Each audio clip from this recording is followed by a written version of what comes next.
ಕಾರ್ಯಕ್ರಮದ ಸಿದ್ದರಾಮಯ್ಯ ಅವರು ಇಡೀ ದಿನದ ಕಾರ್ಯಕ್ರಮ ಅವರ ಅಧ್ಯಕ್ಷತೆಯಲ್ಲಿ ನಡೆಯುತ್ತೆ. ಕನ್ನಡ ಪ್ರಾಧ್ಯಾಪಕರು, ಸಾಹಿತಿಗಳು, ಕನ್ನಡ ಸಾಹಿತ್ಯ ಅಕಾಡೆಮಿ ಪ್ರಶಸ್ತಿ ಪುರಸ್ಕೃತರು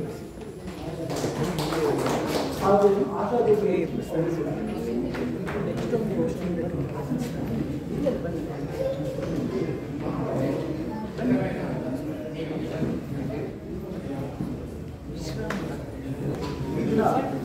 ಮತ್ತೊಂದು ವಿಶೇಷ ಏನಂದ್ರೆ ಕರ್ನಾಟಕದ ಗಾಂಧಿ ಬಸವ ಜಯಂತಿಯನ್ನು ಮೊದಲು ಆರಂಭಿಸಿದ ಅರ್ಡೇಕರ್ ಮಂಜಪ್ಪ ಅವರ ಜನ್ಮದಿನ. ಈ ದಿನದಂದು ನಾವು ಈ ಕಾರ್ಯಕ್ರಮವನ್ನು ಮಾಡ್ತಿರೋದು ನಮ್ಮೆಲ್ಲರ ಮತ್ತೊಂದು ಹೆಮ್ಮೆ. ಮುಂದೆ ಮಾನವೀಯ ಮೌಲ್ಯಗಳ ಪುನರುತ್ಥಾನಕ್ಕಾಗಿ ಕಳೆದ 10 ವರ್ಷಗಳಿಂದ ಮಾಧ್ಯಮ ಮತ್ತು ಸಾಮಾಜಿಕ ಜಾಲತಾಣಗಳ ಮೂಲಕ ನಿರಂತರವಾಗಿ ಬರೆಯುತ್ತಿರುವ ಹಾಗೂ ಈ ದಶೆಯಲ್ಲಿ ರಾಜ್ಯಾದ್ಯಂತ 11,500 ಕಿಲೋಮೀಟರ್ ಪಾದಯಾತ್ರೆ ಮಾಡಿರುವ ವಿವೇಕಾನಂದ FC ಅವರಿಂದ ಆಶೀರ್ವಾದ.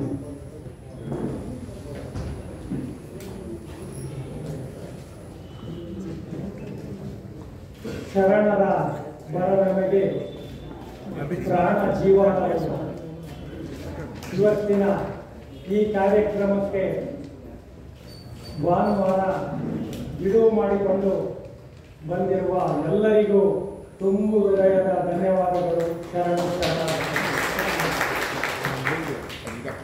ತಲೆಗಳು ಮುಖ್ಯ ಅಲ್ಲ, ತಲೆ ಇರೋರು ಮುಖ್ಯ ಅಂತೇಳಿ ಒಬ್ಬ ಬ್ರಿಟಿಷ್ ರೈತರು ಹೇಳ್ತಾರೆ. 8 ಶತಮಾನಗಳ ನಂತರ ತಿಳ್ಕೊಳ್ಳಿ, 8 ಶತಮಾನಗಳ ನಂತರ ಸಮಾಜದ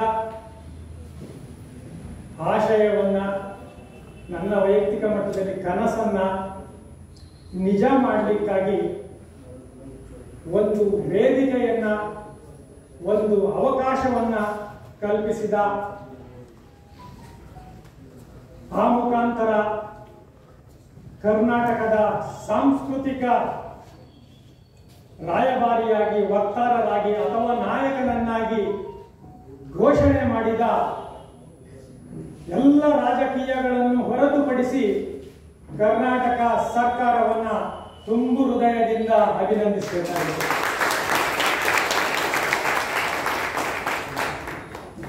ಇದು ಅಷ್ಟು ಸುಲಭ ಅಲ್ಲ.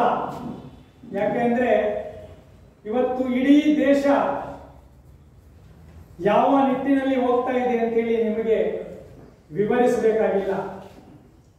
ಸತ್ಯ, ವಾಸ್ತವ ಮತ್ತು ಭ್ರಮೆಗಳ ನಡುವೆ ಕೇವಲ ಧಾರ್ಮಿಕ ಕ್ಷೇತ್ರ ಮಾತ್ರ ಇಲ್ಲ. ಯಾವತ್ತೂ ಧಾರ್ಮಿಕ ಕ್ಷೇತ್ರಗಳು ಭಕ್ತಿ ಭಾವನೆಗಳು ಭ್ರಮೆಗಳಲ್ಲೇ ಇರ್ತವೆ. ಆದರೆ ಇವತ್ತು ದುರಂತ ಏನು ಅಂದ್ರೆ ಇಡೀ ದೇಶದ ರಾಜಕೀಯ ವ್ಯವಸ್ಥೆ ಮತ್ತು ಅದನ್ನು ಕಾವಲು ಕಾಯಬೇಕಾಗಿದ್ದಂತ ಮಾಧ್ಯಮ ವ್ಯವಸ್ಥೆ ಕೂಡ ಇವತ್ತು ಭ್ರಮೆಗಳಿಂದ, ಅವಾಸ್ತವಿಕತೆಯಿಂದ, ಜನಪ್ರಿಯತೆಯಿಂದ ಹೋಗ್ತಾ ಇರುವ ಸಂದರ್ಭದಲ್ಲಿ ನಮ್ಮಗಳ ಜವಾಬ್ದಾರಿ ಬಹಳ ದೊಡ್ಡದಾಗಿದೆ. ನೋಡಿ, ಎಷ್ಟು ದೇಶ ಒಂದು 22ನೇ ತಾರೀಕು ಸಂಭ್ರಮಿಸುತ್ತೋ ಅದರ 10 ಪಟ್ಟರಷ್ಟು ಕರ್ನಾಟಕದ ಜನತೆ ಜನವರಿ 18ನೇ ತಾರೀಕು ಬಸವಣ್ಣನವರನ್ನ ಸಾಂಸ್ಕೃತಿಕ ನಾಯಕ ಅಂದಾಗ ಸಂಭ್ರಮಿಸಬೇಕಾಗಿತ್ತು. ಆದ್ರೆ ಅಷ್ಟು ಸಂಭ್ರಮಿಸ್ತಿಲ್ಲ. ಯಾವ ಮಠಾಧೀಶ್ವರರು ಸಂಭ್ರಮಿಸ್ತಿಲ್ಲ, ಯಾವ ಪತ್ರಕರ್ತರು ಸಂಭ್ರಮಿಸ್ತಿಲ್ಲ, ಯಾವ ರಾಜಕಾರಣಿನೂ ಸಂಭ್ರಮಿಸ್ತಿಲ್ಲ. ಅರೆ, ಈ ಭೂಮಿಯ ಸಹಜವಾದ ಧರ್ಮ, ಸಹಜವಾದ ಚಿಂತನೆ, ಬೆವರಿನ ಚಿಂತನೆ, ಕಾಯಕ ಚಿಂತನೆ, ಮನುಷ್ಯ ಚಿಂತನೆ ಅಂತ ಯಾವುದಾದ್ರೂ ಇದ್ರೆ ಈ ನೆಲದಲ್ಲಿ ಅದು ವಚನ ಸಂಸ್ಕೃತಿಯ ಆಧಾರಿತ ಬಸವ ತತ್ವಗಳು ಅಂತ ನಮಗೆ. ಈ ಎಲ್ಲ ಧರ್ಮಗಳು, ಬಹುತೇಕ ಧರ್ಮಗಳು ಚಿಂತನೆಗಳಿಂದ ಅಥವಾ ಆಗಿನ ಒಂದು ಕ್ರಮಬದ್ಧತೆಯ ದೃಷ್ಟಿಯಿಂದ, ಭಯದಿಂದ, ಭಕ್ತಿಯಿಂದ ಬಂದಿದೆ.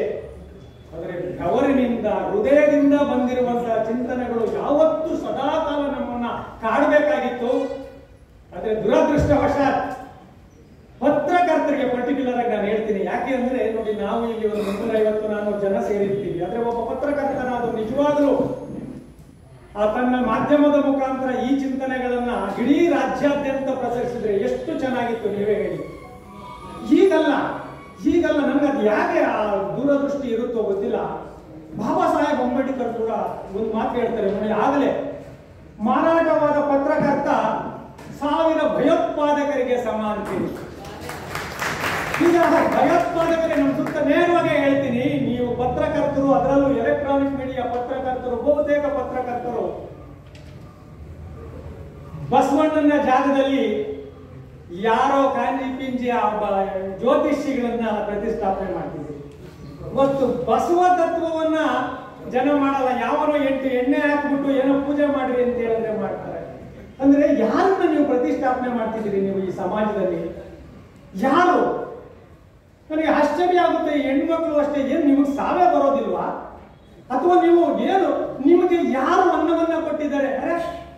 12ನೇ ಶತಮಾನದಲ್ಲೇ ಆತ ತನ್ನ ಅಕ್ಕನಿಗೋ ತಂಗಿಗೋ ಜನಿವಾರ ಹಾಕಿಲ್ಲ ಅಂದ್ರೆ ಆಕೆಗಿಲ್ಲದ ಸ್ವಾತಂತ್ರ್ಯ ಸಮಾನತೆ ನನಗೆ ಯಾಕೆ ಬೇಕು ಅಂತ ಕೇಳುವಂತ 12ನೇ ಶತಮಾನದ ಬಸವಣ್ಣನ ಬಿಟ್ಟು ನೀವು ಯಾರನ್ನ ಹಿಡ್ಕೊತಿದ್ದೀರಿ? ಯಾರನ್ನ ಬೆಳೆಸ್ತಿದ್ದೀರಿ? ಪತ್ರಕರ್ತ ನೀವು ಸಾಕು ನಾಯಿಗಳು ಆಗ್ಬಿಟ್ಟಿದ್ದೀರಲ್ರಿ ನೀವು, ಕಾವಲು ನಾಯಿಗಳ್ರಿ ನೀವು. ಇವಾಗ watch dogs of the democracy. But ನೀವು ಇವತ್ತು ತೊಡೆಯ ಮೇಲೆ ಕೂತ್ಕೊಂಡು ಅವ್ರು ಹಾಕೋ ಬಿಸ್ಕೆಟ್ಗಳನ್ನ ತಿನ್ಕೊಂಡಿದ್ದೀರಿ ಸ್ವಾಮಿ. ನಾನು ಈ ಕಾರ್ಯಕ್ರಮದ ಆಶಯ ನುಡಿಯನ್ನ ಯಾಕೆ ಹೇಳ್ತಿದ್ದೀನಿ ಅಂದ್ರೆ, ಇದು ಕಾರ್ಯಕ್ರಮ ಯಶಸ್ವಿಯಾಗಲಿಕ್ಕಾಗಿ ನಾವು ಮಾಡ್ತಾ ಇಲ್ಲ. ನನಗೆ ನನ್ನ ಸ್ನೇಹಿತರು ಬಂದಿದ ತಕ್ಷಣ ಹೇಳಿದ್ರು, ಈ ಕಾರ್ಯಕ್ರಮಕ್ಕೆ ಕರೆಯುವಾಗ ನೀವೇನಾದ್ರು ಕಂಡೀಷನ್ ಹಾಕಿದ್ದೀರಾ ಅಂತ. ಏನು ಅಂದೆ, ಈ ಬಿಳಿ ಕೂದಲಿರೋರ್ನ ಮಾತ್ರ ಕರೆಸ್ಬೇಕು ಅಂತ ಏನಾದ್ರು ಕಂಡೀಷನ್ ಹಾಕಿದ್ದೀರಾ ಅಂತ. ಯಾಕೆಂದ್ರೆ ಇಲ್ಲಿ ಎಲ್ಲ ಬಿಳಿ ಕೂದಲವರು ಇದ್ದಾರೆ ಅಂತ. ಯಾರಿಗೆ ತಲುಪಬೇಕು? ಯಾರಿಗೆ? ಏನ್ ನಾವು ಈಗಾಗಲೇ ಜನ ಕರೆಸ್ಬೇಕು ಅಂದ್ರೆ ಯಾವ್ದೋ ಬಿಗ್ ಬಾಸ್ ಅವ್ರನ್ನ, ಯಾವ್ದೋ ಫಿಲಂ ಆಕ್ಟರ್ಗಳನ್ನ ಕರೆಸ್ಬೇಕಾ ನಾವು? ಅದಲ್ಲ. ಸೊ ಈ ಕಾರ್ಯಕ್ರಮದ ಮೂಲ ಆಶಯ ಏನು ಅಂದ್ರೆ,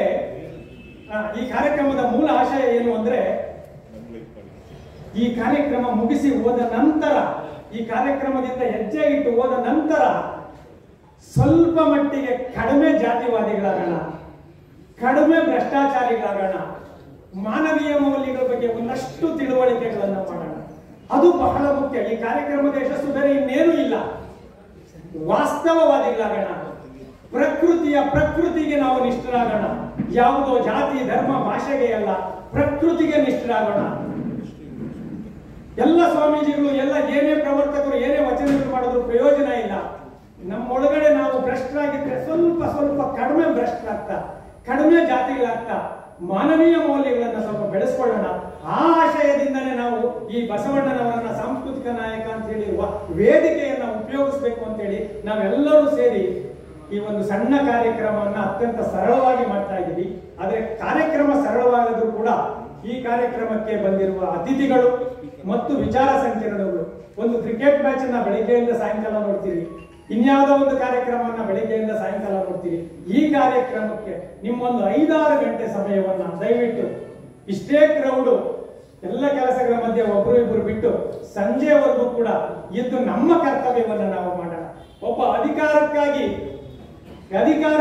ಮಂತ್ರಿ ಸ್ಥಾನವನ್ನೆಲ್ಲ ತೊರೆದು ಈ ಸಮಾಜಕ್ಕಾಗಿ ಒಂದು ಮನುಷ್ಯನನ್ನಾಗಿ, ಈಗ ನೋಡಿ, ದುಡ್ಡಿದೆ, ಹಣ ಇದೆ, ಕಾರಿದೆ, ಆಸ್ತಿ ಇದೆ, ಸಂಬಂಧಗಳಿಗಾಗಿ ನಾವು ಒದ್ದಾಡ್ತಾ ಇದ್ದೀವಿ, ಸಮಾನತೆಗಾಗಿ ಒದ್ದಾಡ್ತಾ ಇದ್ದೀವಿ. ಅದು ಬರಲಿ ಅಂತ ಹೇಳ್ತಾ, ಸಮಯ ಸಿಕ್ಕಿದ್ರೆ ಸಂಜೆ ಮತ್ತೆ ಎಲ್ಲ ಇದ್ರೆ ಇನ್ನೊಮ್ಮೆ ನಾನು ಮಾತಾಡ್ಲಿಕ್ಕೆ ಪ್ರಯತ್ನ ಪಡ್ತೀನಿ. ಆದ್ರೆ ಇವತ್ತು ಈ ಬರುವ ಎಲ್ಲರ ಆಶಯಗಳನ್ನು, ಅದಕ್ಕೆ ವಿಶಿಷ್ಟವಾಗಿ ಈ ಕಾರ್ಯಕ್ರಮ ಮಾಡಬೇಕು ಅಂದ್ಕೊಂಡಿದ್ದೀವಿ. ನಾವು ಸಂವಿಧಾನ ಪೀಠಿಕೆಯನ್ನ ಓದೋದ್ರ ಮುಖಾಂತರ ನಾವು ಇನಾಗ್ರೇಷನ್ ಮಾಡಬೇಕು ಅಂತಿದ್ದೀವಿ. ಸೊ ದಯವಿಟ್ಟು ನಿಮ್ಮಲ್ಲಿ ಕೇಳ್ಕೊಳ್ಳೋದು, ಎಲ್ಲರೂ ಕೂಡ ಕಾರ್ಯಕ್ರಮ ಮುಗಿಯೋವರೆಗೂ ಇದ್ದು, ಊಟದ ವ್ಯವಸ್ಥೆನೂ ಇದೆ, ಎಲ್ಲರೂ ಇದ್ದು ಕೇಳ್ಕೊಂಡು ಒಂದು ಸ್ವಲ್ಪ ಜ್ಞಾನ ಸಂಪಾದನೆ ಮಾಡ್ಕೊಂಡು ಹೋಗಿ ಅಂತ ಹೇಳ್ತಾ ನನ್ನ ಆಶಯ ಭಾಷಣವನ್ನು ಮುಗಿಸ್ತೀನಿ.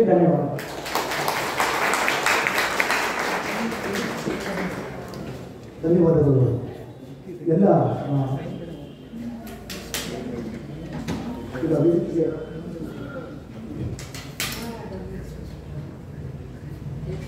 ಪ್ರಾರಂಭ ಮಾಡಲಿಕ್ಕೆ ಅರ್ಥಕೊಳ್ತೀವಿ.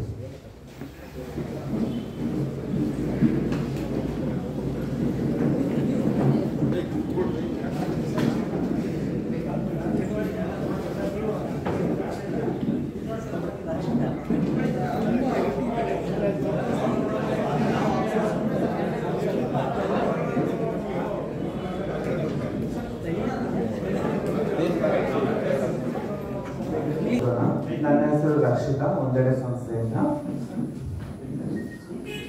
ಭಾರತ ಸಂವಿಧಾನ ಪೀಠಿಕೆ ಎಲ್ಲರ ಕೈಗಳನ್ನು ಮುಂದಿಟ್ಕೊಂಡು ಭಾರತದ ಜನತೆಯಾದ ನಾವು ಭಾರತವನ್ನು ಸಾರ್ವಭೌಮ ಸಮಾಜವಾದ ಜಾತ್ಯತೀತ ಪ್ರಜಾಸತ್ತಾತ್ಮಕ ಗಣರಾಜ್ಯವನ್ನಾಗಿ ರೂಪಿಸುವುದಕ್ಕಾಗಿ ಭಾರತದ ಎಲ್ಲ ಪ್ರಜೆಗಳಿಗೆ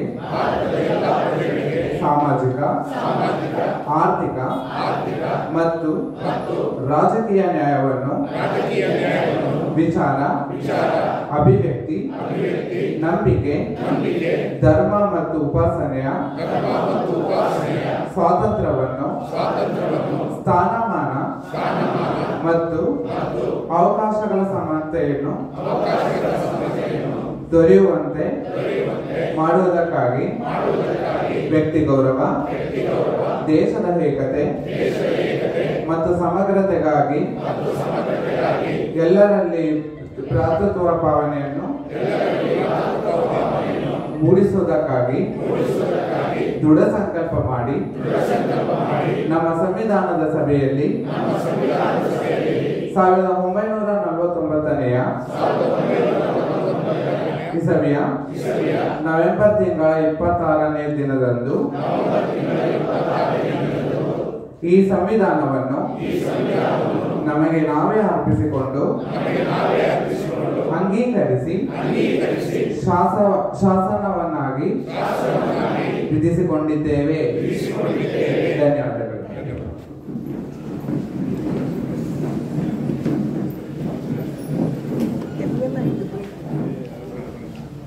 ಸಂವಿಧಾನದ ಪೂರ್ವ ಪೀಠಿಕೆಯನ್ನು ಓದುವುದರ ಮೂಲಕ ಪ್ರತಿಯೊಬ್ಬರು ಕೂಡ ಭಾಗವಹಿಸಿದ್ದೀರಾ. ಅವರೆಲ್ಲರೂ ಕೂಡ ಧನ್ಯವಾದಗಳು. ಈಗ ಅಕೈ ಪದ್ಮಶಾಲಿ ಅವರು ಒಂದು ಮಾತನ್ನ ಆಡಬೇಕು ಅಂತ ಹೇಳಿ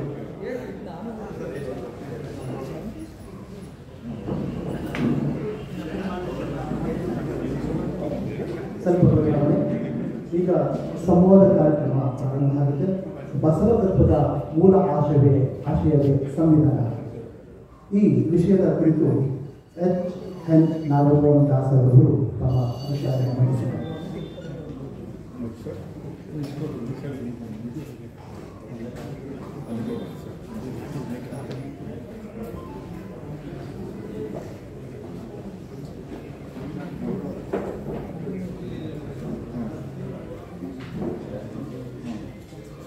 ಎಲ್ಲರಿಗೂ ನಮಸ್ಕಾರ.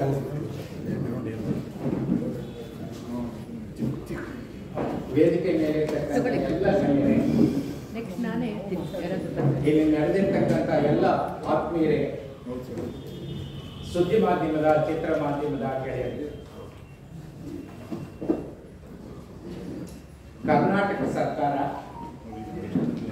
ಬಸವಣ್ಣನವರನ್ನ ಸಾಂಸ್ಕೃತಿಕ ನಾಯಕ ಎಂದು ಘೋಷಿಸಿರ್ತಕ್ಕಂಥದ್ದು ನಾನು ತುಂಬ ಹೃದಯದಿಂದ ಸ್ವಾಗತಿಸುತ್ತೇನೆ. ಕರ್ನಾಟಕ ಸರ್ಕಾರದ ಸನ್ಮಾನ್ಯ ಮುಖ್ಯಮಂತ್ರಿಗಳನ್ನು, ಇಡೀ ಸರ್ಕಾರವನ್ನು ಇದಕ್ಕೆ ಪ್ರೇರಣೆಯನ್ನು ಕೊಟ್ಟಂತ ಎಲ್ಲ ಪೂಜ್ಯರನ್ನು ಈ ಸಂದರ್ಭದಲ್ಲಿ ನಾನು ಅಭಿನಂದಿಸುತ್ತೇನೆ.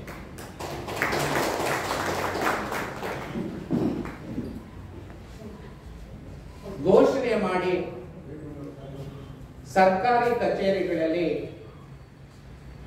ಬಸವಣ್ಣನವರ ಭಾವಚಿತ್ರನ ಅನಾವರಣ ಮಾಡಿರ್ತಕ್ಕಂಥದ್ದು ಒಂದು ಸಣ್ಣ ಹೆಜ್ಜೆ. ಆದರೆ ಇಷ್ಟಕ್ಕೆ ನಿಲ್ಲಬಾರದು, ಇದು ಮುಂದುವರಿಕೆ. ಆ ರೀತಿ ಮುಂದುವರಿಬೇಕಾದ್ರೆ ನಮ್ಮ ಮುಂದೆ ಎರಡು ವಿಚಾರಗಳು. ಒಂದು ಧಾರ್ಮಿಕ ಆಚಾರಗಳು, ಇನ್ನೊಂದು ಶರಣರ ತತ್ವಗಳು, ಶರಣರ ಸಂದೇಶಗಳು, ಶರಣರು ಪ್ರತಿಪಾದಿಸಿದಂತ ಮೌಲ್ಯಗಳು. ಈ ಆಚರಣೆಗಳಿಗೆ ಸಂಬಂಧಪಟ್ಟಂಗೆ ಅವರವ್ರ ಇಷ್ಟಕ್ಕೆ ಬಿಟ್ಟುಬಿಟ್ಟು, ಜಂಜುವಾರ ಹಾಕೊಳ್ಳೋರು ಹಾಕೊಳ್ಳಿ, ಲಿಂಗ ಕಟ್ಕೊಳ್ಳೋರು ಕಟ್ಕೊಳ್ಳಿ, ವಿಭೂತಿ ಹಚ್ಚೋರು ಹಚ್ಕೊಳ್ಳಿ, ವೆಜಿಟೇರಿಯನ್ಸ್ ಆಗೋರಾಗ್ಲಿ, ಶವ ಸಂಸ್ಕಾರ ಹೆಂಗ್ ಮಾಡಬೇಕು ಅಂತಕ್ಕಂಥದ್ದು, ಮದುವೆ ಹೆಂಗ್ ಮಾಡಬೇಕು ಅಂತಕ್ಕಂಥದ್ದು ಅವರವರು ಬಿಟ್ಟು ಬಿಡಿ. ಆದ್ರೆ ಇಡೀ ಸರ್ಕಾರ, ಇಡೀ ಸಮಾಜ, ನಾವೆಲ್ಲರೂ ಮಾಡಬೇಕಾಗಿರ್ತಕ್ಕಂಥ ಕೆಲಸ ಬಸವ ತತ್ವದ ದರ್ಶನನ ಈ ನಾಡಿನ ಜನರಿಗೆ, ಈ ದೇಶದ ಜನರಿಗೆ, ಈ ಜಗತ್ತಿನ ಜನರಿಗೆ ನಾವು ಪರಿಚಯ ಮಾಡಬೇಕಾಗಿದೆ. ಆ ಜನರಲ್ಲಿ ಪ್ರೀತಿ ಬೆಳೆಸಬೇಕು. ಅದು ಬಹಳ ಮುಖ್ಯವಾದಂತಹ ಕಾರ್ಯ. ಆ ಕಾಯಕವನ್ನು ಮಾಡಬೇಕು ಅಂತ ಅನ್ನೋದಾದ್ರೆ ನಾವು ಕೇವಲ ಸಾಹಿತ್ಯ ಮುಖಾಂತರ ಸಾಧ್ಯ ಇಲ್ಲ. ಸಾಹಿತ್ಯನೂ ಬೇಕು, ಸಂಗೀತನೂ ಬೇಕು, ನೃತ್ಯನೂ ಬೇಕು, ತಾಳಮದ್ದಳೆ ಬೇಕು, ಯಕ್ಷಗಾನ ಬೇಕು, ಹರಿಕತೆ ಬೇಕು, ಕೇಳಿಕೆ ಬೇಕು, ಸಿನಿಮಾಗಳು ಬೇಕು. ಈ ಎಲ್ಲ ಪ್ರಕಾರಗಳಲ್ಲಿ ಶರಣರ ಸಂದೇಶನ ಸಾರುವಂತಹ ಪ್ರಾಮಾಣಿಕ ಪ್ರಯತ್ನ ಮಾಡಿದಾಗ ನಿಜವಾದಂತ ಶರಣರ ದರ್ಶನ ಈ ನಾಡಿಗೆ, ಈ ದೇಶಕ್ಕಾಗುತ್ತೆ. ಆ ರೀತಿ ಮಾಡಿದಾಗ ಈ ಒಂದು ಕೆಲಸಕ್ಕೆ ಒಂದು ಸಾರ್ಥಕತೆ. ನಾನೊಂದು ಕಡೆ ಓದ್ತಾ ಇದ್ದೆ, ಮಾರ್ಟಿನ್ ಲೂಥರ್ ಕಿಂಗ್ ಅಮೆರಿಕದ ವರ್ಣಭೇದದ ವಿರುದ್ಧ ಒಂದು ಸಮರ ಸಾರಿದಾಗ, ಒಂದು ಚಳವಳಿಯನ್ನ ಕಟ್ಟಿದಾಗ ಅವರನ್ನ ಪತ್ರಕರ್ತರು ಕೇಳ್ತಾರೆ, ನಿಮ್ಗೆ ಸ್ಫೂರ್ತಿ ಯಾರು? ಅವರು ಹೇಳ್ತಾರೆ, ಮಹಾತ್ಮ ಗಾಂಧಿ ಅಂತ. ಇದೇ ರೀತಿ ನೆಲ್ಸನ್ ಮಂಡೇನಾ ಹೇಳಿದ್ದಾರೆ, ಓಚಿಮಿನ್ ಹೇಳಿದ್ದಾರೆ. ಅನೇಕ ನಾಯಕರು, ಜಗತ್ತಿನ ಧುರೀಣರು ಈ ಮಾತನ್ನು. ಅಂತಹದ್ದೇ ಒಂದು ಕಾಲ ಬರಬೇಕಾಗಿದೆ. ಶರಣರಿಂದ ನಾವು ಸ್ಫೂರ್ತಿ ಪಡೆದಿವಿ, ಬಸವಣ್ಣನಿಂದ ನಾವು ಸ್ಫೂರ್ತಿ ಪಡೆದಿವಿ, ವಚನಗಳಿಂದ ನಾವು ಪ್ರೇರಣೆಯನ್ನ ಪಡೆದಿವಿ. ಹಾಗಾಗಿ ಈ ಸಮಾಜದಲ್ಲಿ ಸತ್ಕಾರ್ಯ ಮಾಡಲಿಕ್ಕೆ ಸಾಧ್ಯ ಆಗಿದೆ ಅಂತಕ್ಕಂಥ ವಾತಾವರಣ ನಾವೆಲ್ಲರೂ ಕೂಡಿ ಮಾಡಬೇಕು. ಅದು ಕೇವಲ ಸರ್ಕಾರ ಮಾಡತಕ್ಕಂಥದ್ದು ಮಾತ್ರ ಅಲ್ಲ, ಸರ್ಕಾರನೂ ಮಾಡಬೇಕು, ಸಂಘ ಸಂಸ್ಥೆಗಳು ಮಾಡಬೇಕು. ನಾವೆಲ್ಲರೂ ಕೂಡ ಈ ಕಾಯಕದಲ್ಲಿ ತೊಡಗಿಕೊಂಡು ಬಹುಮುಖ್ಯವಾಗಿ ಈ ಸಂದೇಶ ಬೆಳೆಸ್ತಕ್ಕಂಥದ್ದು, ರಕ್ಷಿಸ್ತಕ್ಕಂಥದ್ದು, ಜನಮಾನ್ಯದಲ್ಲಿ ಬಿತ್ತಿ ತಲೆಮಾರುಗಳ ಕಾಲ ಹರಿದೋಗುವಂತೆ ನೋಡ್ಕೋಬೇಕಾಗಿರ್ತಕ್ಕಂಥ ಬಹುದೊಡ್ಡ ಕೆಲಸ ಅಂತಂದ್ರೆ ಅದು ಕಾಯಿಕ ಜೀವಿಗಳು ಪ್ರಮುಖವಾಗಿ ಇದನ್ನ ಮಾಡಬೇಕು. ಇಷ್ಟು ಮಾತ್ರ ಅಲ್ಲ, ಸರ್ಕಾರದ ಅಂಗಗಳಾದ ಶಾಸಕಾಂಗ, ಕಾರ್ಯಾಂಗ ಮತ್ತು ನ್ಯಾಯಾಂಗ ತನ್ನ ಚಟುವಟಿಕೆಯಲ್ಲಿ ಶರಣರ ಸಂದೇಶಗಳು ಪ್ರತಿಬಿಂಬಿಸಬೇಕು, ಪ್ರತಿಧ್ವನಿಸಬೇಕು. ಆ ದಿಕ್ಕಿನಲ್ಲಿ ಶಾಸಕಾಂಗ ಕೆಲಸ ಮಾಡಿದಾಗ, ಕಾರ್ಯಾಂಗ ಕೆಲಸ ಮಾಡಿದಾಗ, ನ್ಯಾಯಾಲಯದ ತೀರ್ಪುಗಳು ಬಂದಾಗ ಆಗ ಬಸವಣ್ಣನವರಿಗೆ ನಾವು ನಿಜವಾಗಿ ಕೊಟ್ಟಂತ ಗೌರವ, ಶರಣ ಸಂಸ್ಕೃತಿಗೆ ನಾವು ನಿಜವಾಗಿ ಕೊಟ್ಟಂತ ಕೊಡುಗೆ ಅಂತ ನಾನು ಭಾವಿಸ್ತೀನಿ. ಆದ್ರೆ ನಮ್ಗೊಂದು ಸಂವಿಧಾನ ಇದೆ, ಇಲ್ಲೊಂದು ವಚನಗಳು ಇವೆ. ಶಾಸಕಾಂಗ, ಕಾರ್ಯಾಂಗ, ನ್ಯಾಯಾಂಗ ಮತ್ತು ನಾವೆಲ್ಲರೂ ಸಂವಿಧಾನದ ದಾರಿಯಲ್ಲಿ ಹೋಗ್ಬೇಕಾ ಅಥವಾ ವಚನಗಳ ದಾರಿಯಲ್ಲಿ ಹೋಗ್ಬೇಕಾ ಅಂತಕ್ಕಂಥ ಪ್ರಶ್ನೆ ನಮಗೆ.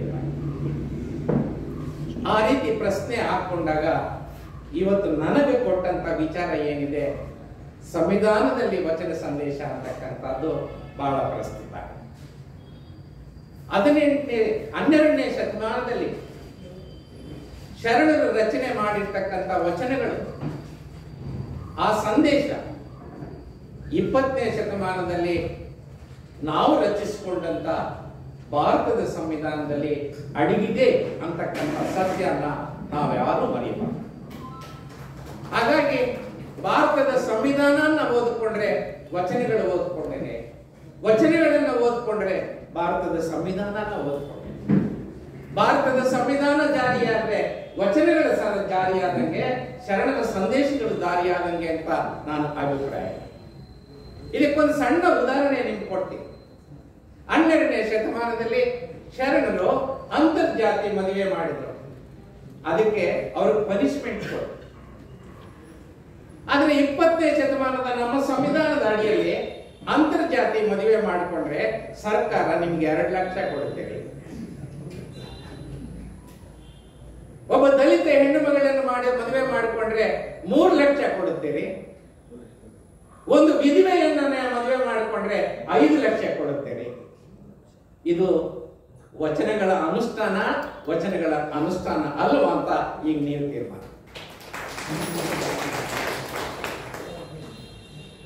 ನಾನು ಆ ಎಲ್ಲ ವಿವರಗಳಿಗೆ ಯಾವ್ಯಾವ ಅನುಚ್ಛೇದ ಯಾವ್ಯಾವ ಆರ್ಟಿಕಲ್ಗೆ ಸರಿತೂಗುತ್ತೆ ಅನ್ನುವಂತ ಪ್ರಯತ್ನ ನಾನು ಮಾಡೋದಲ್ಲ, ಅದು ಬೇಡವೂ ಬೇಡ.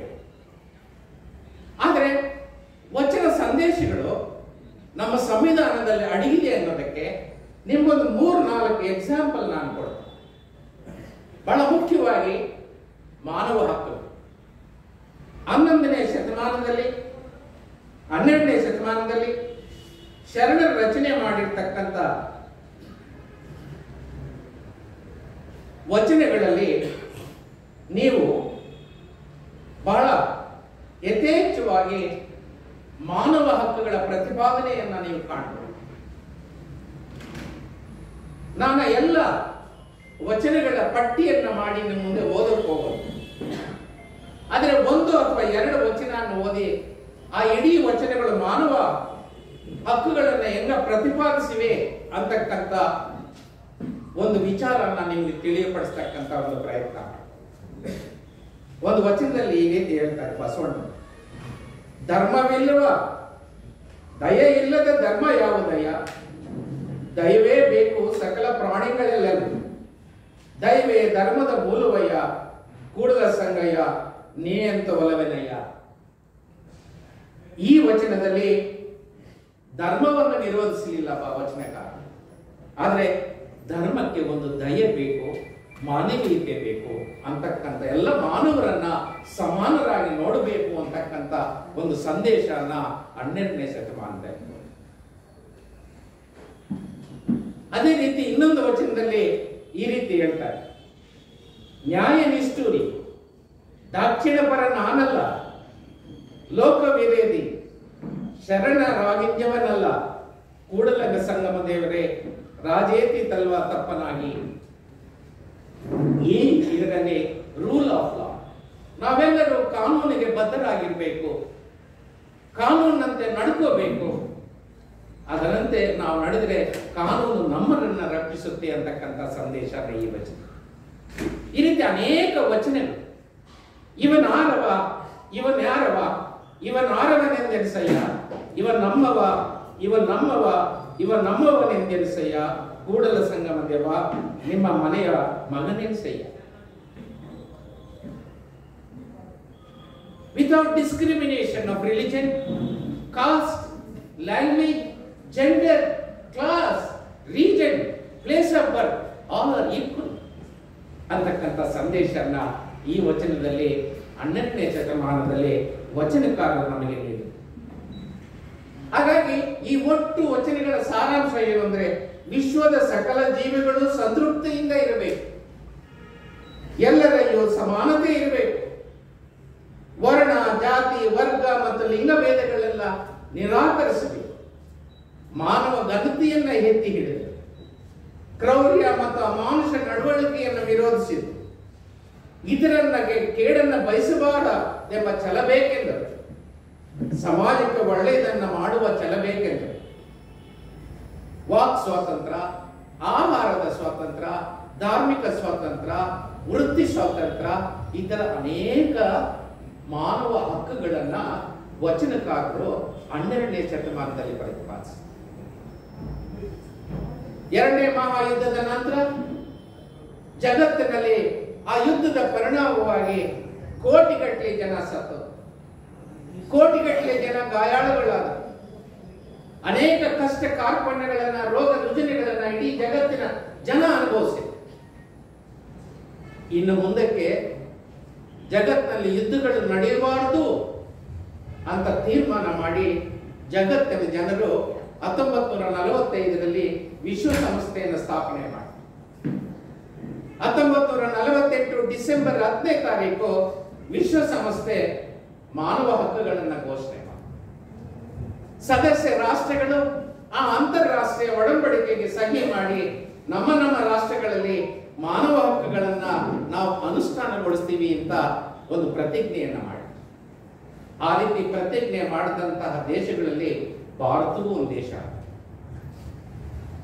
1948 ವಿಶ್ವಸಂಸ್ಥೆ ಮಾನವ ಹಕ್ಕುಗಳನ್ನ ಘೋಷಣೆ ಮಾಡಿದಾಗ ನಮ್ಮ ಹಿರಿಯರು ನಮ್ಮ ಸಂವಿಧಾನವನ್ನ ರಚನೆ ಮಾಡ್ತಿದ್ರು.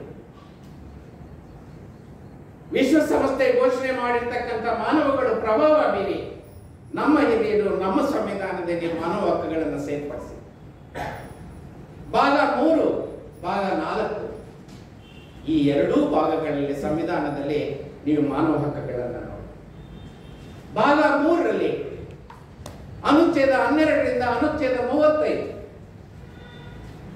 ಭಾಗ 4ರಲ್ಲಿ ಅನುಚ್ಛೇದ 36ರಿಂದ ಅನುಚ್ಛೇದ 51 ಈ ಎಲ್ಲ ಅನುಚ್ಛೇದಗಳಲ್ಲಿ ಮಾನವ ಹಕ್ಕುಗಳನ್ನ ನಮ್ಮ ಹಿರಿಯರು ನಮ್ಮ ಸಂವಿಧಾನದಲ್ಲಿ ಅಳವಡಿಸಿ ಕಳೆದ 75 ವರ್ಷಗಳಲ್ಲಿ ಈ ಮಾನವ ಹಕ್ಕುಗಳ ಅನುಷ್ಠಾನದಲ್ಲಿ ನಾವೊಂದಷ್ಟು ಸಾಧನೆಯನ್ನು ಮಾಡಿದ್ದೀವಿ, ಏನೂ ಸಾಧನೆ ಮಾಡಿಲ್ಲ ಅಂತಕ್ಕಂಥದ್ದು ತಪ್ಪು ತಿಳುವಳಿಕೆ. ಆದರೆ ಇವತ್ತು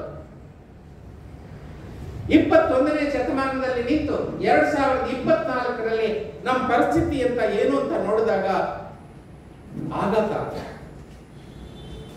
ಸರ್ಕಾರದಿಂದಲೇ ಮಾನವ ಹಕ್ಕುಗಳ ಉಲ್ಲಂಘನೆ,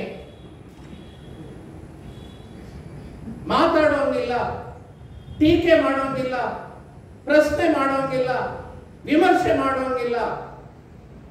ಆ ರೀತಿ ನೀವೇನಾದ್ರೂ ಮಾಡಿದ್ರೆ ಅನೇಕ ಸೆಡಿಷನ್ ಅಂತ ಉಪ ಅಂತ ಕಾಯ್ದೆಗಳನ್ನು ಬಳಕೆ ಮಾಡಿ ನಿಮ್ಮನ್ನು ಅರೆಸ್ಟ್ ಮಾಡಿ ಜೈಲಿಗೆ ಹಾಕ್ತಾರೆ. ವಿಚಾರಣೆ ಇಲ್ಲದೆ ವರ್ಷಾನುಗಟ್ಟಲೆ ತಿಂಗಳಾನುಗಟ್ಟಲೆ ಕೋರ್ಟ್ ಜೈಲಿನಲ್ಲಿ ಕೊಳೆಯುವಂತೆ ಮಾಡ್ತಾ ಇದ್ದಾರೆ. ಅನೇಕ ಜನ ಸ್ಟೆನ್ ಸ್ವಾಮಿ ಅಂತ ಸಂತರು ಕೂಡ, ಬುಡಕಟ್ಟು ಜನಾಂಗ ಹೋರಾಟರು ಕೂಡ ಜೈಲಿನಲ್ಲೇ ಸತ್ತೋದ್ರಲ್ಲಿ ಟ್ರೀಟ್ಮೆಂಟ್ ಇದೆ. ಇದು ಸಾಲದು ಅಂತ ದಿನ ಬೆಳಗಾದ್ರೆ ಪತ್ರಿಕೆಗಳಲ್ಲಿ ನಾವು ನೋಡ್ತಾ ಇರ್ತೀವಿ. ಎನ್ಕೌಂಟರ್ ಹೆಸರಿನಲ್ಲಿ ಜನ ಸಾಯಿಸ್ತಾರೆ. ಇಂಥ ಪರಿಸ್ಥಿತಿಯಲ್ಲಿ ನನ್ನ ಅಭಿಪ್ರಾಯ, ಸಂವಿಧಾನದಲ್ಲಿ ಮಾನವ ಹಕ್ಕುಗಳು ನಮಗೆ ಬೇಕಾಗಿದೆ. ಅದನ್ನ ಅಂತರಾಳದಿಂದ ನಾವು ಅನುಷ್ಠಾನಗೊಳಿಸತಕ್ಕಂಥ ಒಂದು ಇಚ್ಛಾಶಕ್ತಿ ಎಲ್ಲ ಹಂತದಲ್ಲೂ ಜನರಿಗೆ ಬರಬೇಕು ಅಂತ ಅನ್ನೋದಾದ್ರೆ ಆ ನೈತಿಕ ಶಕ್ತಿಯನ್ನು ಕೊಡ್ತಕ್ಕಂಥದ್ದು 12ನೇ ಶತಮಾನದ ಶರಣರ ವಚನಗಳು ಅಂತಕ್ಕಂಥದ್ದು ನನ್ನ ದೃಢವಾದಂತಹ ವಿಶ್ವಾಸ. ಅದೇ ರೀತಿ ಪ್ರಜಾಪ್ರಭುತ್ವಕ್ಕೆ ಸಂಬಂಧಪಟ್ಟಂತೆ ನೀವು ತಗೊಳ್ಳಿ. ಪ್ರಜಾಪ್ರಭುತ್ವ ಅಂತಕ್ಕಂಥದ್ದು ಯಾಕೆ ಬಂತು ಅಂತಕ್ಕಂಥದ್ದು ನಾವು ಒಂದ್ಸಲ ಯೋಚನೆ ಮಾಡಿದಾಗ, ಗುಲಾಂ ಪದ್ಧತಿ ಇತ್ತು, ಗುಲಾಂ ಪದ್ಧತಿ ಹೋಗಿ ಪಾಳೆಗಾರಿ ಪದ್ಧತಿ ಬಂತು, ಪಾಳೆಗಾರಿ ಪದ್ಧತಿ ಹೋಗಿ ಪ್ರಜಾಪ್ರಭುತ್ವ ಬಂತು. ಜೊತೆಯಲ್ಲಿ ಜಗತ್ತಿನ ಕೆಲವು ದೇಶಗಳಲ್ಲಿ ಸಮಾಜವಾದಿ ಪ್ರಭುತ್ವಗಳು ಅಸ್ತಿತ್ವಕ್ಕೆ ಬಂತು. ಅದು ಮಾನವ ಇತಿಹಾಸದ ಉದ್ದಕ್ಕೂ ನಾವು ನೋಡ್ತಕ್ಕಂಥದ್ದು ಇತ್ತೀಚಿನ ವರ್ಷ.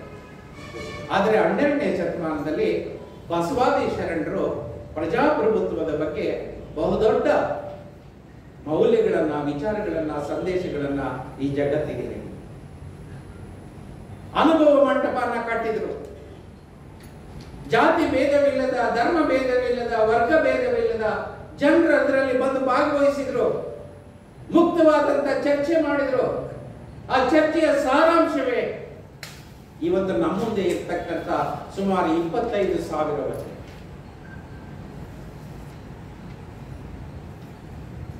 ಆಗಿನ ಕಾಲದಲ್ಲಿ ಅವರು ಪಾಳೆಗಾರಿ ಪದ್ಧತಿಯನ್ನ ಅವರು ವಿರೋಧಿಸಿದ್ದಾರೆ. ನಾನು ಒಂದು ವಚನನ ಈ ಸಂಬಂಧದಲ್ಲಿ ನಿಮ್ಮ ಗಮನಕ್ಕೆ ತರಲಿಕ್ಕೆ ಇಷ್ಟಪಡ್ತೀನಿ.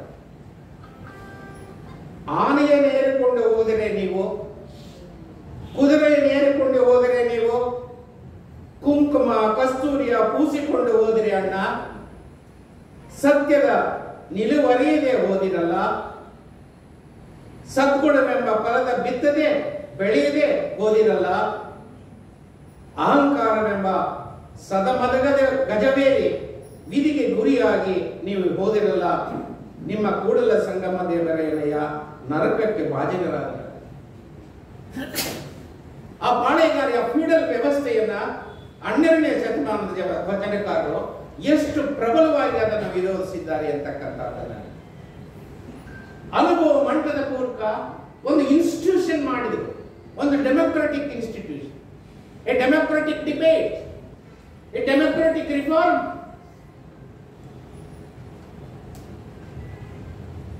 ಅಂತಹದ್ದೇ ನಮ್ಮ ಸಂವಿಧಾನ. ನಮ್ಮ ಸಂವಿಧಾನದಲ್ಲಿ ನಾವು ಪಾಳೆಗಾರಿ ಪದ್ಧತಿಯನ್ನು ರದ್ದುಪಡಿಸಿದ್ದೀವಿ, ಪ್ರಜಾಪ್ರಭುತ್ವ ಸಂಸ್ಥೆಗಳನ್ನ ಕಟ್ಟಿದ್ದೀವಿ, ದೇಶಕ್ಕೆ ಬೇಕಾದಂತಹ ಕಾನೂನುಗಳನ್ನು ಮಾಡೋದಕ್ಕೆ ಪಾರ್ಲಿಮೆಂಟ್ ಕಟ್ಟಿದ್ದೀವಿ, ರಾಜ್ಯಕ್ಕೆ ಬೇಕಾದಂತಹ ಕಾನೂನುಗಳನ್ನು ಮಾಡೋದಕ್ಕೆ ವಿಧಾನಸಭೆಯನ್ನು ಕಟ್ಟಿದ್ದೀವಿ, ಕೇಂದ್ರ ಸರ್ಕಾರ, ರಾಜ್ಯ ಸರ್ಕಾರ, ಜಿಲ್ಲಾ ಆಡಳಿತ, ತಾಲೂಕು ಆಡಳಿತ, ಗ್ರಾಮ ಪಂಚಾಯತಿಯಿಂದ ಕಾರ್ಯಾಂಗದ ಸಂಸ್ಥೆಗಳನ್ನ ಕಟ್ಟಿದ್ದೀವಿ, supreme court, high court, district court, taluka court ಅಂತ ನ್ಯಾಯಾಂಗದ ಸಂಸ್ಥೆಗಳನ್ನ ಕಟ್ಟಿದ್ದೀವಿ. ಈ ದೇಶದ 145 ಕೋಟಿ ಜನ ನೇರವಾಗಿ ಪರೋಕ್ಷವಾಗಿ ಇವತ್ತು ಈ ಸಂಸ್ಥೆಗಳಲ್ಲಿ ಭಾಗವಹಿಸ್ತಾ ಇದ್ದಾರೆ. ಅದಕ್ಕೆ ಕಾರಣ ಭಾರತದ ಸಂವಿಧಾನ. ಈ ಸಂಸ್ಥೆಗಳಿಂದ ಈ ದೇಶದ ಜನರು ಅನೇಕ ರೀತಿಯ ಅನುಕೂಲಗಳನ್ನು ಪಡೆದರು, ಅಭಿವೃದ್ಧಿಯಾದ ಅನೇಕ ಸಮಸ್ಯೆಗಳ ಪರಿಹಾರ ಆದವು. ಆದರೆ ಇವತ್ತು ಪರಿಸ್ಥಿತಿ ಏನಾಗಿದೆ? ಇವತ್ತಿನ ಪರಿಸ್ಥಿತಿ ಅವಲೋಕನ ಮಾಡಿದಾಗ ಈ ಪ್ರಜಾಪ್ರಭುತ್ವ ಸಂಸ್ಥೆಗಳು ಧ್ವಂಸ ಆಗ್ತಾ ಇವೆ. ಸಂವಿಧಾನದ ಮೂಲ ಆಶಯಗಳು ನಾಶ ಆಗ್ತಾ ಇವೆ. ನಾನು ಹೆಚ್ಚು ವಿವರಗಳಿಗೆ ಹೋಗೋದಿಲ್ಲ. ಕಳೆದ 10 ವರ್ಷಗಳಲ್ಲಿ ಈ ದೇಶದ ಪಾರ್ಲಿಮೆಂಟ್ ನಲ್ಲಿ 20ರಿಂದ 24% ಸಮಯ ಧರಣಿ, ಕೂಗಾಟ, ಕಿರ್ಚಾಟ, ಒಡೆದಾಟ, ಬೈದಾಟ, ವಾಕೌಟ್ ಇಂಥದ್ರಲ್ಲೇ ಕಳೆದು ಹೋಗಿದೆ.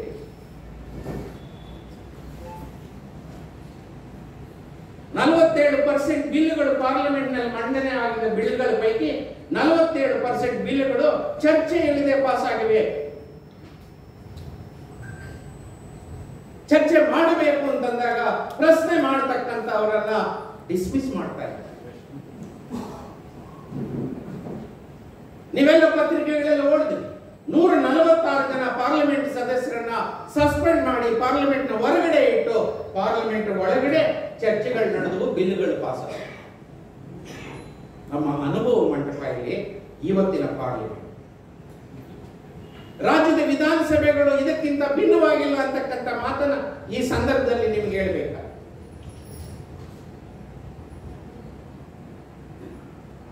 ಹಾಗಾಗಿ ಇಂಥ ಸಂದರ್ಭದಲ್ಲಿ ಸಂವಿಧಾನದಲ್ಲಿ ತಿಳಿಪಡಿಸಿರ್ತಕ್ಕಂಥ ಪ್ರಜಾಪ್ರಭುತ್ವವನ್ನು ಉಳಿಸ್ಕೋಬೇಕಾಗಿದೆ. ಅದಕ್ಕೆ ನಮಗೆ ಸರಿದಾರಿ ಅಂದ್ರೆ ಕೇವಲ ಕಾನೂನು ಪುಸ್ತಕದಲ್ಲಿ ಇಲ್ಲ, ನಮ್ಮ ಅಂತರಾಳದಲ್ಲಿ ಆ ಇಚ್ಛಾಶಕ್ತಿಯನ್ನು ಹುಟ್ಟಾಗ್ತಕ್ಕಂಥ ಶಕ್ತಿ ಇರ್ತಕ್ಕಂಥದ್ದು ವಚನಗಳಿಗೆ ಮಾತ್ರ. ಆ ವಚನ ದಾರಿಯೂ ನಮಗೆ ಅಷ್ಟೇ ಮುಖ್ಯ. ಸಂವಿಧಾನದ ದಾರಿ ಮತ್ತು ವಚನ ದಾರಿ ನಮ್ಮನ್ನು ಮುಂದೆ ಕೊಂಡೊಯ್ದು ಆ ದಾರಿಯಲ್ಲಿ ನಾವು ಮುಂದುವರೆದ್ರೆ ನಾವು ಪ್ರಜಾಪ್ರಭುತ್ವವನ್ನು ಉಳಿಸ್ಕೊಳ್ಳೋದಕ್ಕೆ ಸಾಧ್ಯ, ಜಾತ್ಯತೀತನ ಉಳಿಸ್ಕೊಳ್ಳೋಕೆ ಸಾಧ್ಯ, ಸಾಮಾಜಿಕ ನ್ಯಾಯನ ಉಳಿಸ್ಕೊಳ್ಳೋಕೆ ಸಾಧ್ಯ, ಕಲ್ಯಾಣ ರಾಜ್ಯನ ಉಳಿಸ್ಕೊಳ್ಳೋದಕ್ಕೆ ಸಾಧ್ಯ.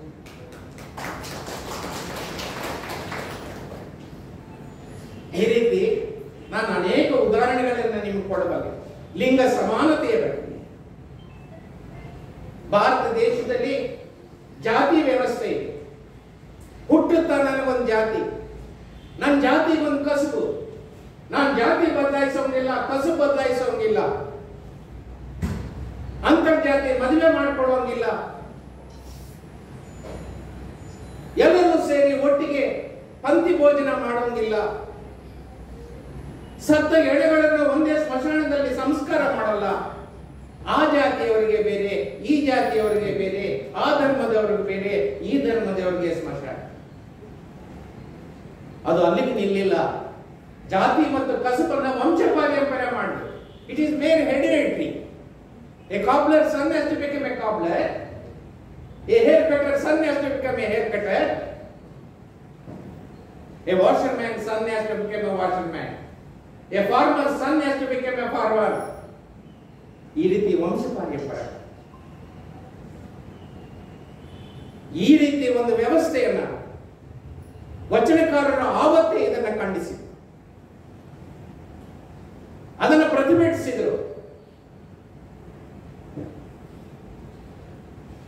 ಶರಣರ ಅಂತಿಮ ಗುರಿಯ ತಮ್ಮ ವಚನಗಳಲ್ಲಿ ಅವರು ಪ್ರತಿಪಾದಿಸಿದ್ದು ಧರ್ಮ ಭೇದವಿಲ್ಲದ, ಜಾತಿ ಭೇದವಿಲ್ಲದ, ಲಿಂಗ ಭೇದವಿಲ್ಲದ, ವರ್ಗ ಭೇದವಿಲ್ಲದ ಒಂದು ಸಮಾಜದ ನಿರ್ಮಾಣ ವಚನಕಾರರ ಗುರಿಯಾಗಿತ್ತು. ಅಂತಹದ್ದೇ ಗುರಿಯನ್ನ ನಮ್ಮ ಸಂವಿಧಾನದಲ್ಲಿ ನಾವು ಅಳವಡಿಸಿ ಈ ಕಳೆದ 75 ವರ್ಷಗಳಲ್ಲಿ ಜಾತಿ ಅಸಮಾನತೆ ಹೋಗಿದೆ ಅಂತ ನಾನೇನು ಹೇಳ್ತಾ ಇಲ್ಲ. ಆದ್ರೆ ಜಾತಿ ಅಸಮಾನತೆಗೆ ನಾವೊಂದು ದೊಡ್ಡ ಪೆಟ್ಟು ಕೊಟ್ಟಿದ್ದೀವಿ ಅಂತಕ್ಕಂಥ ಸತ್ಯನ ನಾವ್ಯಾರು ಮರೆಯೋಂಗಿಲ್ಲ. ಈ ದೇಶದ ರಾಷ್ಟ್ರಪತಿ ಯಾರು? ಯಾರು ಈ ದೇಶದ ರಾಷ್ಟ್ರಪತಿ? ಯಾವ ಜಾತಿ? ಎಸ್ಟಿ. ಒಂದು ಬುಡಕಟ್ಟು ಮಹಿಳೆ ಜಾತಿ ವ್ಯವಸ್ಥೆಯಲ್ಲಿ ಭಾರತ ದೇಶದಲ್ಲಿ ಮೊದಲನೇ ಪ್ರಜೆಯಾಗಿ ರಾಷ್ಟ್ರಪತಿಯಾಗಿ ಆಗೋ ಕನಸು ಕಾಣ್ತಾ ಇದ್ದಕ್ಕ ಸಾಧ್ಯನಾ? ಈ ದೇಶದ ಪ್ರಧಾನಿ ಯಾರು? ಯಾವ ಜಾತಿ? ತೇಲಿ ಕಮ್ಯುನಿಟಿಗೆ ಸೇರಿದೆ, ಅತಿ ಹಿಂದುಳಿದಿರ್ತಕ್ಕಂಥ ಒಂದು ಜಾತಿಗೆ ಸೇರಿದೆ ಅಂತ ಒಬ್ಬ ವ್ಯಕ್ತಿ ಈ ದೇಶದ ಪ್ರಧಾನಿ ಆಗ್ತಾರೆ ಅಂತಂದ್ರೆ, ಕೋಲಾರ ಜಿಲ್ಲೆಯ ಮಧ್ಯಮ ವರ್ಗದ ರೈತ ಕುಟುಂಬದಲ್ಲಿ ನಾನು ಜನಿಸಿದ್ದು. ಜಾತಿ ವ್ಯವಸ್ಥೆಯಲ್ಲಿ ರೈತನ ಮಗ ಏನಾಗಬೇಕು? ರೈತ ಆಗ್ಬೇಕು. ಆದರೆ ನಾನು ಬೆಂಗಳೂರು ವಿಶ್ವವಿದ್ಯಾಲಯದಿಂದ BA LLB ಡಿಗ್ರಿ ಪಡೆದು ಬೆಂಗಳೂರು ಶಹರ್ನಲ್ಲಿ 25 ವರ್ಷ ಲಾಯರ್ ಕೆಲಸ ಮಾಡಿ, ಬೆಂಗಳೂರು ಹೈಕೋರ್ಟ್ ನಲ್ಲಿ 10 ವರ್ಷ ನ್ಯಾಯಮೂರ್ತಿಯಾಗಿ ಕೆಲಸ ಮಾಡಿ ರಿಟೈರ್ ಆದ ನಂತರ ಸುಪ್ರೀಂ ಕೋರ್ಟ್ ನಲ್ಲಿ ಡೆಸಿಗ್ನೇಟೆಡ್ ಸೀನಿಯರ್ ಕೌನ್ಸಿಲ್ ಆಗಿ 5 ವರ್ಷ ಕೆಲಸ ಮಾಡೋದಕ್ಕೆ ಸಾಧ್ಯ ಆಗಿದೆ ಸ್ನೇಹಿತರೆ. ಅದು ನನ್ನ ಸಂವಿಧಾನ, ನನಗೆ.